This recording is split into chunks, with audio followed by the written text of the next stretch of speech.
I'm stoic.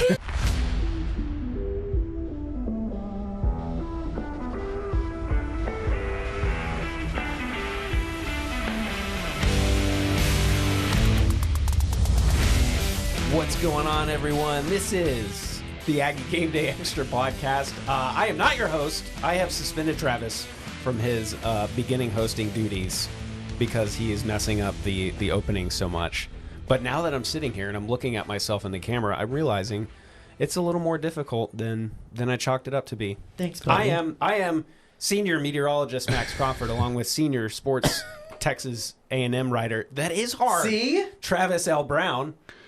Also, on my opposite side is senior sports director Tyler Shaw. Wow, man, thinking of the titles and the names, believe it or I feel not, so vindicated right now. that's not so easy. I feel so vindicated right now. Yeah. Well, I just want to call y'all by your nicknames. Well, what is our nicknames? I don't know. Travis and Tyler. I don't know. I don't have. I was about to say. I was unaware of these nicknames that we have. TNT. Ooh. That's got potential. We're dynamite. Yes. Yes, you guys are. We should write a song. Yeah. Yes. So, thanks, Max, for Welcome. giving me a week off. It's my pleasure. From messing up the intro. It's my pleasure. Like I know it's a busy season for you guys, so it's crossover season. We haven't. When severe weather season comes, we'll pick up the slack. Travis, I hate to tell you, buddy. Pop up the Magic Johnson meme. I'm not gonna be there. Not gonna be there for that. Yeah. Anyway. Max Crawford, Tyler Shaw, we're back. I already introduced us. I know. Okay. I just felt like I had to start us off again. I don't know. Old habits. Yeah. So, as you said, as we were kind of queuing up this whole podcast, you don't want to talk about anything that we're going to talk about today. I really am happy to talk about some things because and maybe it will help me make actual decisions on where I'm feeling about things, because I can understand multiple sides of different arguments surrounding different things. And I would love to hear y'all's perspective from a more neutral outside perspective. And again, I understand several different viewpoints that a lot of different contingents of Aggies are having. There's a lot swirling around the Twitter sphere right now, as it happens when every program is kind of struggling, except for, let me give all credit where credit is due, the Fighting Texas Aggies softball team. They look fantastic, and there's a home series this weekend. And y'all got to get out there. I want to stop you before we get too deep into that, sure, because I do want to. You mentioned something before that I do want to delve into a little bit, and that is skateboarding. Okay. How did you? I don't know. I never was into skateboarding. I never was able to do it. Okay. How? I don't know that I can skateboard much better than you can. Well, did you do it when you were in high school? Was this like a thing that you did? Or college? Yeah, a little bit, like longboarding mostly. But okay. I can skateboard. I've never barely do an ollie. Is this? It's easier than skateboarding. Longboarding is much easier than skateboarding. Yes. It's longer. Therefore, were you doing any half pipe stuff? Or no, absolutely not. No. Just I went on a half pipe once. Pushing it. Like I can push and then get back on the board and switch my feet. What about? Did you skateboard? I was not a big skateboarder. I had friends that skateboarded, so I've longboarded. We'd always have fun longboarding down these hills. Yeah, exactly. But I would not call myself a skateboarder. I mean, I wasn't a nerd, so I didn't do. I played sports, so. Wow. Oh, is that a stand that you're taking here? Tony Hawk is I'm athlete. Joking. Oh, absolutely. Although when maybe this was just me, but when I was a kid and the X Games would come on, and I just wanted to watch like baseball tonight, and it would preempt all the. It would make me so mad. That is so nerdy. I don't know. X Games is pretty cool though. It's nerdy to want to watch baseball tonight. Not the X Games. Yes, that is somehow nerdy. It was such a manufactured sporting event. Like, I don't know. Maybe you're right. Maybe I am actually. I mean, yes, I know I am actually the nerd. I did rollerblading. I did rollerblade on a half. You did some inline? A little inline, yeah. That's inline probably action nerdier than skateboarding, but rollerblading's fun. Yeah, they don't have as many rinks anymore. And it's kind of coming back. I see people doing it from time to time. Well, we used to. So I did a lot of roller hockey, a lot of inline hockey. That's great. Played on the TCU inline club team. I do that in cul-de-sac. And pickup hockey. They used to have a roller hockey rink up in Bryan, but now I think it's pickleball courts. So Yeah, pickleball's Sad taken day. over Times the nation. change. yeah, People time change. has changed. Well, But the Aggies do not. no. Or do they? Or do they, That is Travis? let's dive into that a little bit, Segue. Max, because two of the teams that A&M had a lot of high expectations on this season were the men's basketball team and the baseball team. The men's basketball, they're in very different portions of their season, but they're kind of in very similar states of play. That is, just not necessarily playing to their peak, to their potential. Is that the same old Aggie, or is that something new? gosh. Because that's what you that was your segue into this. Yeah. Well, now I regret posing that question. I got to choose my words carefully here because, unfortunately, these thoughts are not as emotional as they were, say, 12, especially 24 hours ago. But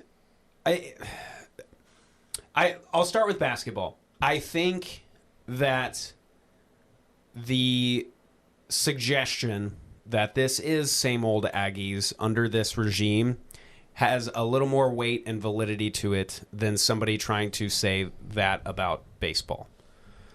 And we can delve into why that is here in a little bit. But I think, honestly, Travis, it really just boils down to, it's been a very tough, as a sports fan, past, I think, 6 months especially, but, you could go back to, I think, 2022. I think you go back to fall of 2022 and just say, as Aggie fans, we feel like we've been put through the ringer. And I told you these exact words last night. The most successful run that we have had in any sport, getting all the way to the national championship, being one game away from winning it all, we couldn't even enjoy that because of what happened the very next day. And so it almost, sometimes when you look back at that, you have to go over that hurdle before you can actually clear brain space to be like, oh yeah, but that was really fun, wasn't it? And so it's, I think a lot of Aggies are feeling a little beaten down right now, metaphorically, of course. I think there is still a lot in front of both the court and the diamond seasons. One got to figure it out a little bit quicker than the other. But right now, it's just, it does feel a little bit like, man, we're doing this again? We're doing this again. Yeah, what do you from? I have my perspective, Yeah. but we're a little more outside. When you go on Twitter, when you go on the message boards last night after A&M's loss to Vanderbilt, it seemed like the sky is falling. Is the sky falling? I don't think the sky is falling. And I got to kind of put it in the context of what are the expectations? Sure. Was this legitimately a championship contending team? What you said, you didn't get to enjoy the baseball season because they were good enough to win the national championship, but they almost did, and it was a great season for them. And then, things kind of got ruined the next day. I mean, if this team makes the Sweet 16, is that good enough to enjoy the season that it was? I don't know. I hope so. That's where I come from. Is I don't think it's a national championship contending team. I know March happens and teams get hot, and anyone can make a run. But with the talent this has and what they're able to do, yes, they have lost 3 in a row, and you're probably staring at a likely 5 maybe if you don't steal one from either Florida or Auburn.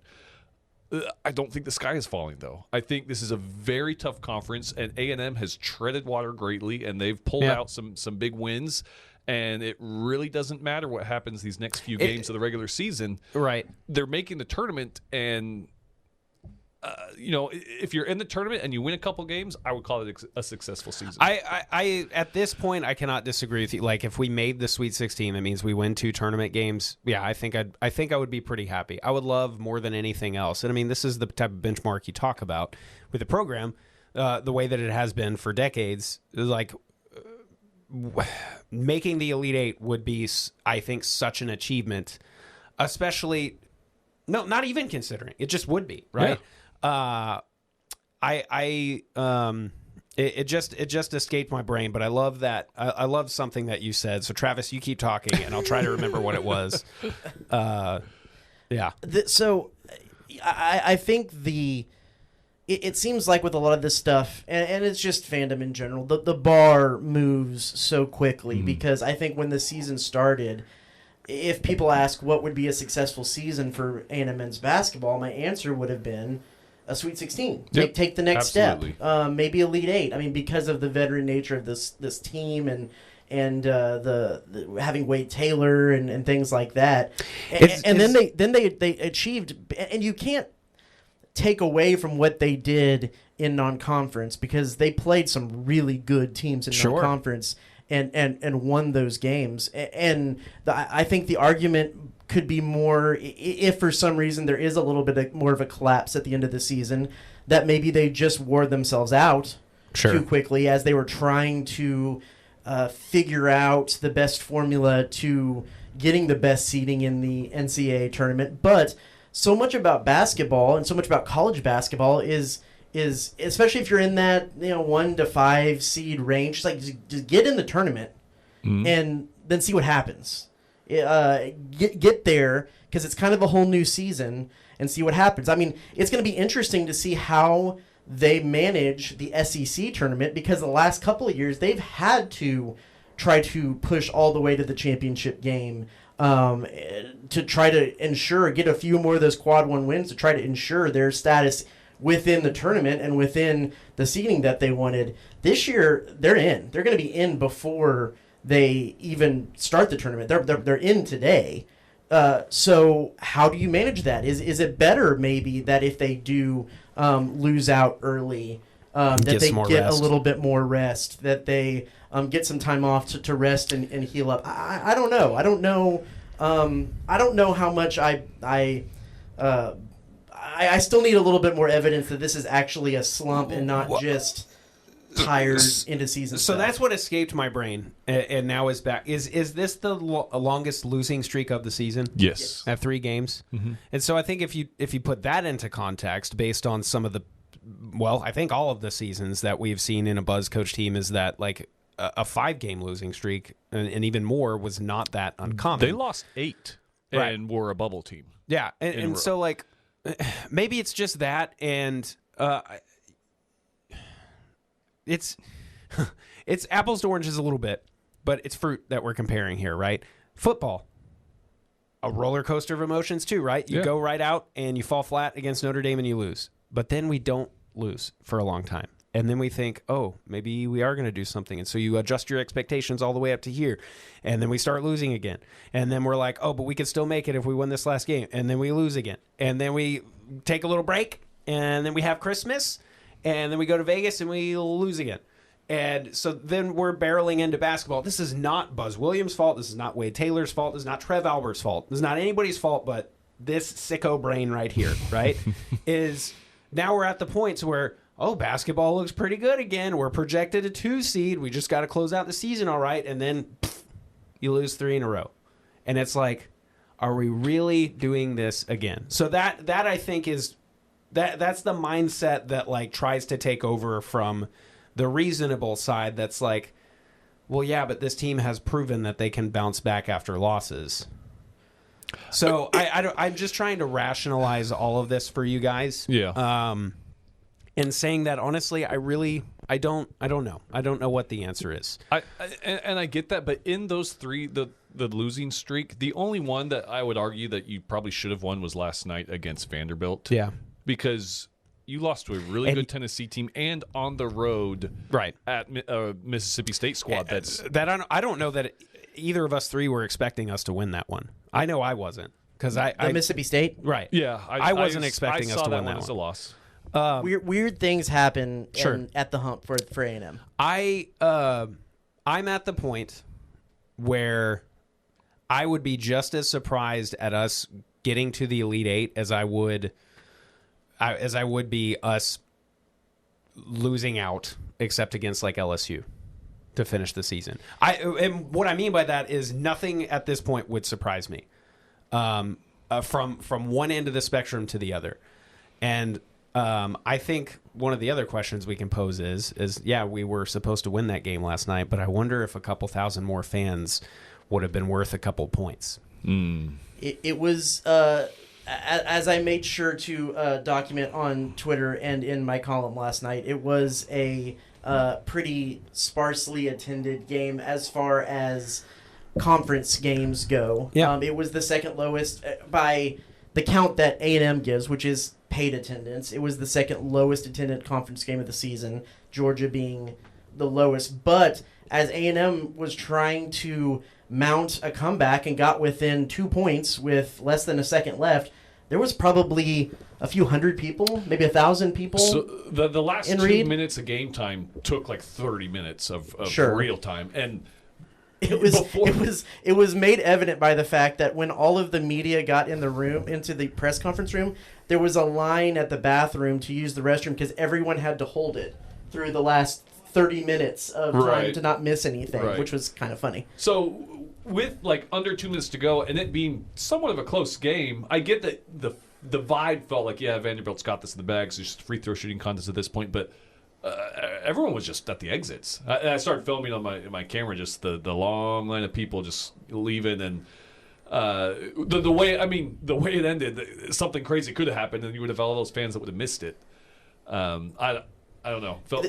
This is the question that I kind of comes back to with this, and that is Buzz's brand of basketball with the roster that he has.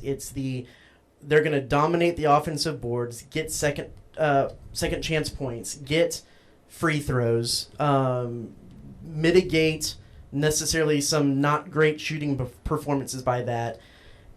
It makes for what even Buzz Williams has called a tractor pull. Sometimes those games are it's like a football game that's a ground and pound, 3 yards in a cloud of dust kind of game. It's not pretty, but up until this last 3-game stretch, they've proved that they can find that winning level and make it work. How much is winning worth it if it's ugly? Well, I would say it's still worth everything, but the problem is we're not winning right this second. So that's where I think that deflates that argument a little bit. I completely understand what you're saying. Like I said, I think ultimately I agree. But the with Georgia you. game was right in the middle of a win streak, Yeah. and it was the lowest attended game. And when you look at social media and everything, then it was Sure. Yeah, but this is an ugly brand of basketball, and I don't want to go watch that. And Vanderbilt was a 2-game losing streak. You're not talking about a 6-game losing streak. They just dropped 2 games. They're still a top 12 team, and you go into Vanderbilt expecting to win. Yeah. So I don't know. I think some of the people anyway who regularly listen to this are on the Twitter sphere and have, all three of us tweeted some form of observation about the attendance last night. And like I've told you 100 times since then, Travis, is like, I ultimately agree with you that the attendance is a problem. I just don't know that I'm completely settled on why it is / if Aggies in general are to blame / if it's something that like we as a fan base who calls ourselves the 12th man needs to have a come to Jesus moment and realize like maybe we're not that as diehard of a fan base as we thought we were when it comes to sports that aren't football or baseball. Like, we could probably add baseball there because there's usually a line for tickets to baseball games. I think that's a point. When we were kind of discussing this in the press conference room after Buzz spoke, there was a couple of real old timers in there that were like, this isn't a new argument. Sure. This has been the case, and I mean, I think we're mostly all aware of that. Even if you go back into, this is just a silly anecdote, but if you go back into the yearbooks, back into the early 1900s, they actually started a basketball team in like 1905, but then had to fold it because no one was really interested. Yeah. And then it didn't come back until like 1912. And then they had a couple years before it actually was a full-fledged, we play other colleges basketball team. And so from the get-go, it's kind of always been a secondary, an afterthought. Yeah. If you look at, it all comes back to the money. There isn't a whole lot of NIL support for either of the basketball teams from all the sources that I've talked to. And then even in the financial records, when you look at last year's finances that they did report to the NCAA that we got through an open records request, seventh. The men's basketball team is seventh in giving to the 12th Man Foundation, behind like I think women's golf and women's tennis too, and women's basketball. So there is indications that back up that claim that seems anecdotal. There's absolutely writing on the wall of like something needs to happen to drum up support from across the board, attendance, financial support, all that good stuff. I don't know where it's going to come from, and my hope and thought was if this Buzz coached team continues to win, I think there is essentially two things that could happen from that. Like let's just say, for the sake of arguing, that we do make it to the Elite Eight. My hope is then that the powers that be, from me up in the nosebleeds all the way down to the big money Ags, see that and say, look what we did with this. Look at the lemonade that we made from that situation. Well, let's throw in some more sugar and water and see what else we can get. Or conversely, I think you could get a situation where it's like, well, we didn't pump that much money into the program, and look what we're able to do. So clearly, you don't need it that badly. But I think that would have been less likely, especially from the people like you and me that would see the W's on the box scores and the records and go, okay, well, I want to go watch us win basketball games. So yeah. I mean, a lot of people responded to my tweet, like 40 people. I tried to respond to everybody, but a lot of people shared the common sentiment of like, winning solves everything.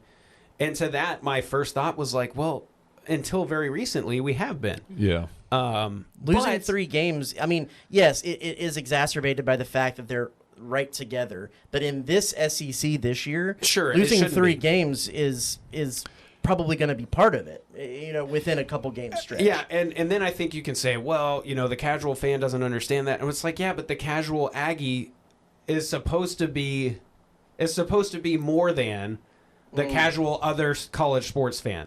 Or at least that is the standard that I was like raised as an Aggie to believe, right? Regardless of sport. It's a culture thing, because I mean, I don't like the winning solves everything, because what are you supposed to do? Never lose a game? If Kentucky loses 3 games in a row, people aren't canceling their season tickets, right? Kentucky ran 4 off games maybe. One of a Hall of Fame coach because he wasn't getting far enough in the NCAA tournament. You don't necessarily run off a coach because he gets you to a 5 seed and not a 3 seed for a program that doesn't have a large history in NCAA tournament wins. And that's the thing. Was the whole point of my column last night, is it doesn't necessarily Tyler and I at least are objective observers, so it doesn't necessarily matter to me if there's fan support or not, but it is interesting in this current world of NIL and transfer portal that if there are teams and coaches and players that see, okay, well, there's not a whole lot of support for some of these games in our home gym. When we go and play neutral site games that are supposed to be neutral, they're really away games, even within the state. And then when we go to the NCAA tournament, thinking last year at Memphis, there wasn't a whole lot of A&M fans there. And that's when they made the NCAA tournament in a drivable distance spot. There wasn't a whole lot of A&M fans there. That it's Houston Cougar fans there. It's like, okay, well, do I want to go play my last year here as a coach or coaching staff? Do I want to go to a place that there is just a little bit more support? And then you're starting all over. I know there's a ton of A&M fans, or at least from the loudest people on social media, who would be fine with Buzz Williams and some of these players leaving and starting over. But kind of something I want to pose to you is, I don't know right now if you are a program that doesn't have a lot of support and isn't necessarily supporting these programs with NIL. What kind of coach can you lure in? Well, going back to when we talked about Kentucky running off their Hall of Fame coach, they have the support and backing that they're going to throw money at that program to get who they want, and they got someone who they think they want, one of their own, and they're going to throw money to build that program. A&M's not in that position right now. So if Buzz Williams does leave, if a lot of these players do leave, I'm not so confident you can turn it around all of a sudden. Because, I mean, as it is right now, I think you are at about as good as you're going to get unless some drastic changes happen. If you don't have this support financially, you're not going to get much better than this. And it has to be stated, in the world of college basketball, shooters require money. Yes. If you want shooters, if you want good, consistent offensive talent, that requires money. That is the football, the equivalent of the quarterback in football, or the standout running back. Like, shooters require money. Yeah. I'll go to my alma mater, BYU, who, I mean, they've had a basketball culture for a while. They had coming in, they have the number 1 NBA draft prospect, which a lot of people were surprised that, why didn't he go to Kansas? Why didn't he go to Duke? They have a billionaire donor who owns the Utah Jazz that's a BYU fan that he is implementing. He is backing BYU basketball right now, and it is apparent with the players that they're bringing in, the coach they hired. See, I can already see the kind of difference it's making, because you need that in this kind of day and age. Do you think, Max, from a fan's perspective, any fans will ever get to the point where they can kind of go, okay, I understand how NIL works, and if we want to be a school who is good at football and baseball, and so we will be just okay with what we can roll out there with basketball, Olympic sports, whatever. Yeah, and I think it's entirely possible that happens, right? I'm going to stick to just forecasting the weather and not forecasting the future of this program, but I do think that there are essentially 2 paths that we will take after this season. And if we want to have the type of success that we have, like being consistently ranked, especially with this team this year, it is going to require more resources. And like I keep mentioning, from the nosebleed seats all the way to the people who are courtside, it's going to take more fan support. It's going to take more financial backing and all that, regardless of who the coach is next year. I almost broke my rule. Or you go the other way and you keep things as they are, and I think the potential is there that you don't see any growth in this program. And to answer your question a little bit more directly, I think it is entirely a possibility that the fan base at large says, yeah, you know what? We've got football in the fall. We've got baseball in the spring. That's where we're going to dedicate our time and money. And you know what? Maybe our basketball team will have a couple of fun games here now and then that I can catch on TV. And like, as somebody who just follows all Aggie sports, it kind of sucks to like speak those words, but I do think that's a definite possibility in this age where it seems like more than ever, financial support is one of the most important things. Like, dude working 9 to 5, maybe in the early spring I don't have time to go to a Tuesday night game, and that's fine. And I'll try to get out to Olsen Field once or twice over the weekend, and then I'll have summer, and then it'll be time to think about football again. Maybe the average Aggie fan's mental capacity is like, I'm fine with that. I'm a root for football. I'm a root for baseball. I don't really understand basketball, so I'm not going to go out and do it. I will say, because I think that sounds a little dismal, but I will also say I don't think it is quite as hard as, well, we need somebody to drop a bag to get this recruit. I think that's helpful, obviously, but I think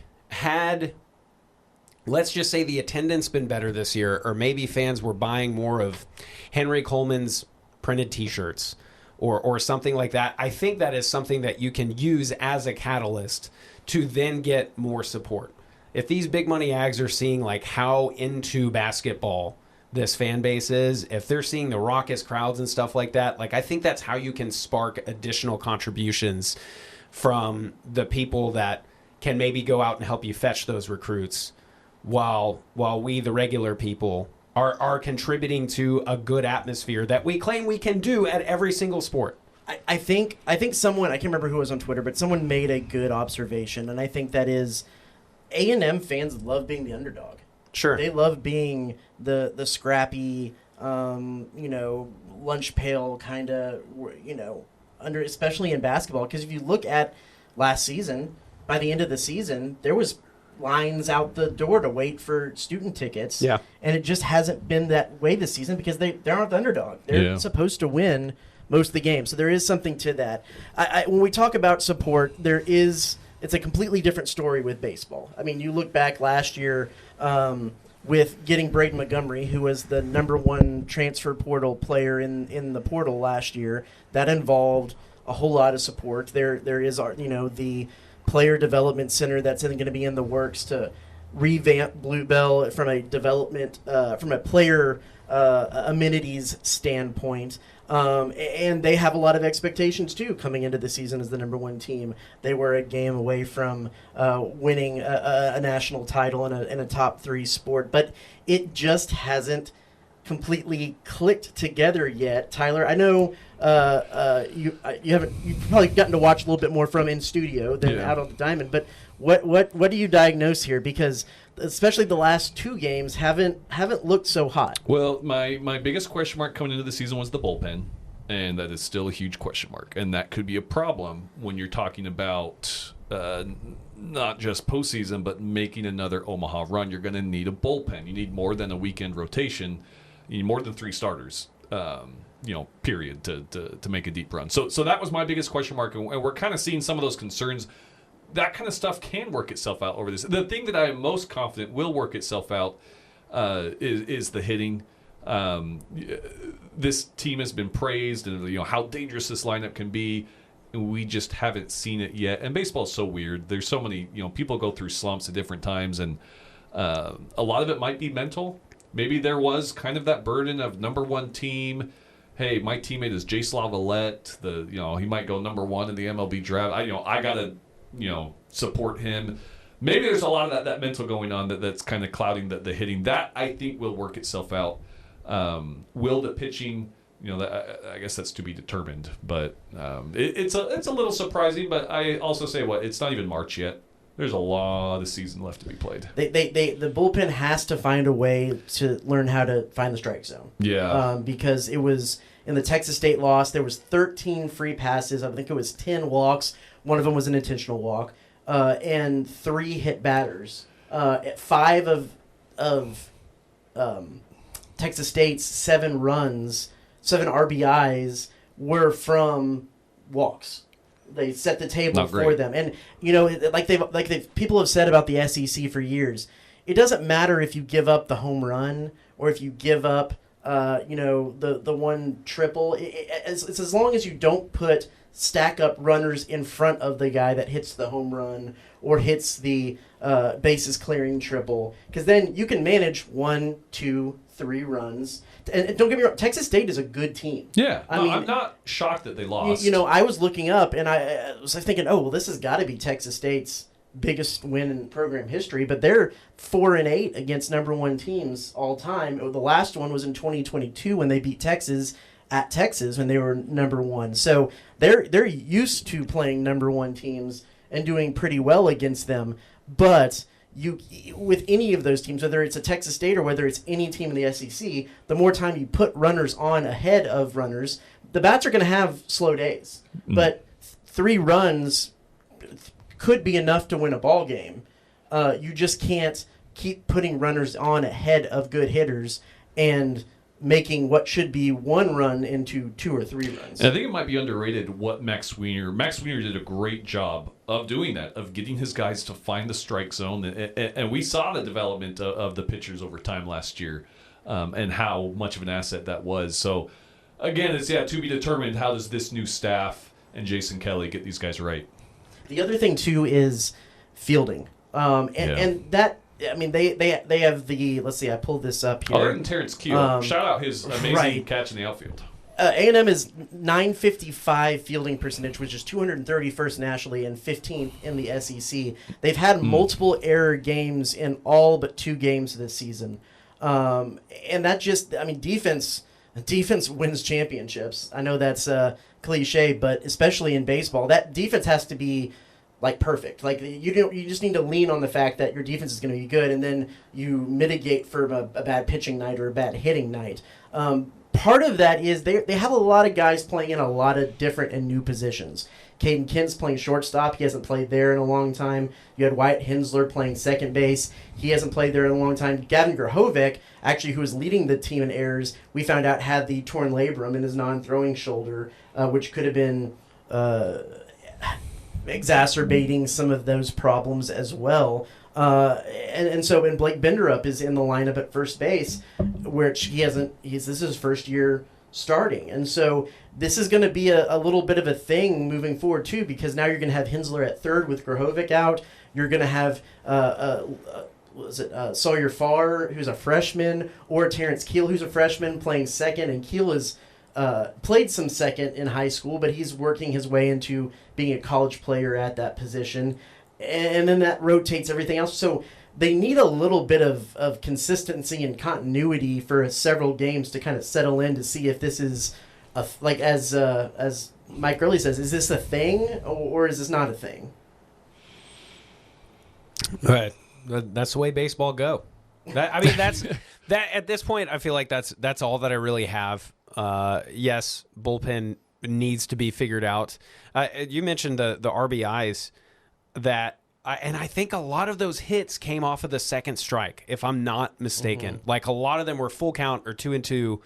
And man, you're so close to getting the punch out to like wrap up the inning or at least get this guy out. And then boom, here's a double. So like that's the crazy thing about baseball is that we can be not that far away, even though the box score says otherwise.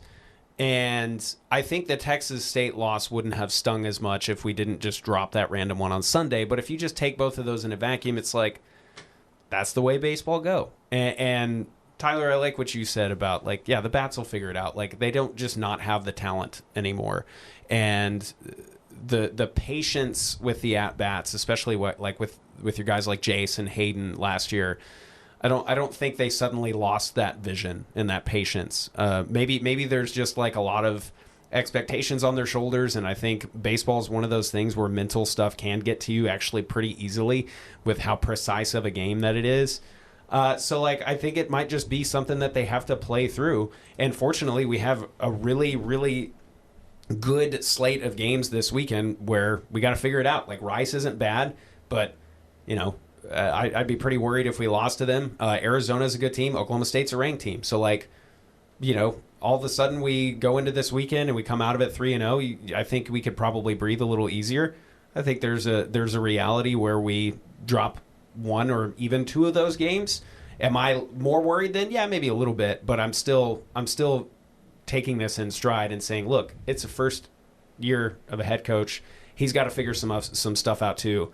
And one of the best ways to do that is to just play through it. The early season showcase series is always where you kind of figure out who those guys are going to be, especially the bullpen. I mean, if you think 2 years ago, that was the coming out party for Evan Oschenbeck. Right. In that extra inning game against Texas Tech where he threw like a bajillion pitches. I think it was a bajillion. Yeah, and closed it out. And that kind of just carried him into that role of they're going to throw him a bajillion pitches and just win ball games with him. So I've liked what I've seen from the hometown kid, Rudis, so far.